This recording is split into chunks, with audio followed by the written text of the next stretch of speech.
જેને ભગવાનની કથા ન સાંભળી હોય એ ચાંડાલ જેવો, ગધેડા જેવો છે.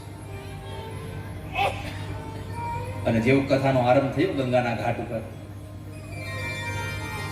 અને એ ગંગાના ઘાટ ઉપરથી એ કથાના પ્રવાહમાં, એ વાયુના પ્રવાહમાં કથાના શબ્દો સરી આવ્યા યમુનાના ઘાટ ઉપર.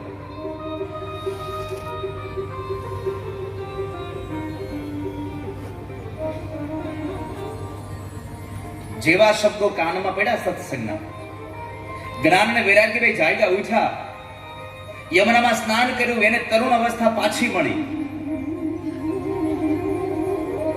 ભક્તિ મહારાણી રાજી થયા કે હાલો મારે જ્યાં કથા થાય છે ત્યાં જવું છે. બે દીકરાઓને સાથે લીધા, જેટલી પણ નદીઓ હતી એને સ્ત્રીના રૂપમાં સાથે લીધી, જેટલા તીર્થના દેવતાઓ હતા એ બધાને પુરુષના રૂપમાં સાથે લઈ તન સાથે નીકળે છે.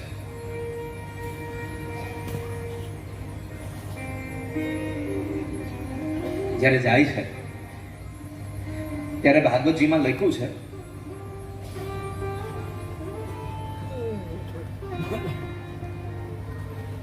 કે તમે જ્યારે કથામાં જાઓ ને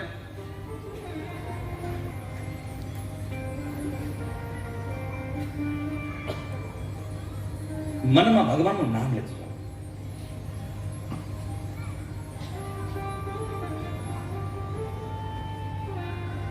ભાગવતજીના શ્લોકમાં લખ્યું છે કે તમે કથામાં આવા નીકળો ત્યારથી લઈ અને ઘરે પહોંચો ત્યાં સુધી બીજા કોઈ હારે વાતો ન કરવી, કેવલ પરમાત્માનું નામ સ્તવન કરવું.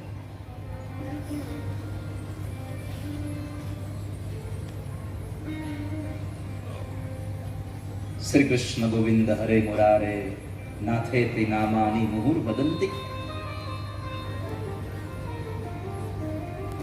તમને જે ભગવાનને માનતા હોય, એવું નથી કહેતો કૃષ્ણ નામ લેવું, રાધાનું નામ લેવું, તમે જેને માનતા હોય, પણ ઈશ્વરનું સ્તવન કરતા કરતા પરમાત્માના કથા મંડપ સુધી જવું. અહીંયા આવીને એકદમ શાંત ચિત્તે બેસી જવું.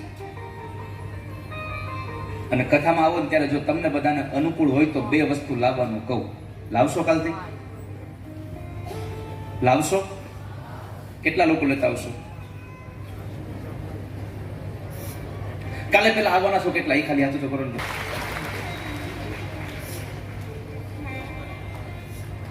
તો કાલે જયારે કથામાં આવો ને ત્યારે બે વસ્તુ તમારે હારે લેતી આવવાની છે. એક, સૌથી પહેલા ગૌમુખીને માળા. ગૌમુખને માળા તમારે હારે લેતો આવવાના. અને બીજું, જો અનુકૂળતા હોય તો એક આસન ભેગું લેતો હોય ઘરેથી. જ્યાં જગ્યા મળે કથા મંડપમાં ત્યાં પાથરીને બેસજો. અને પછી ભગવાનના નામ સ્મરણ સાથે હાથમાં ભગવાનના નામની માળા ચાલતી હોય અને કાનથી ભગવાનની કથા સંભળાતી હોય.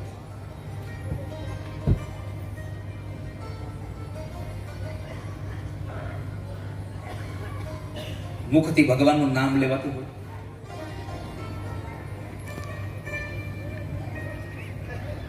અને એ પરમાત્માની ધૂન ગવાતી હોય.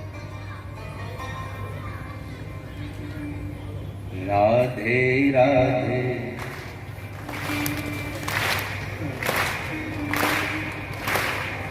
રાધે રાધે રાધે જય જય જય શ્રી રાધે.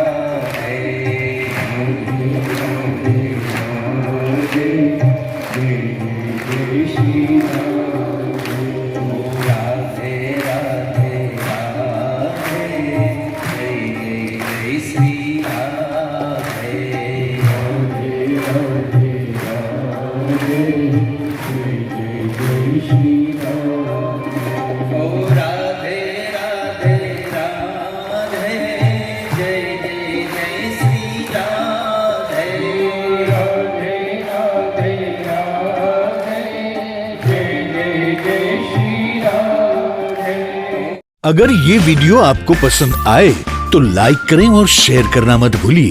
सब्सक्राइब करें लक्ष्य टीवी चैनल को और बेल आइकॉन पर क्लिक करना मत भूलिए. ये वीडियो आपको पसंद आया हो तो लाइक करें और शेयर करना मत भूलिए. सब्सक्राइब करें लक्ष्य टीवी चैनल को, हाँ, और बेल आइकॉन पर क्लिक करना मत भूलिएगा लेटेस्ट वीडियो सबसे पहले पाने के लिए.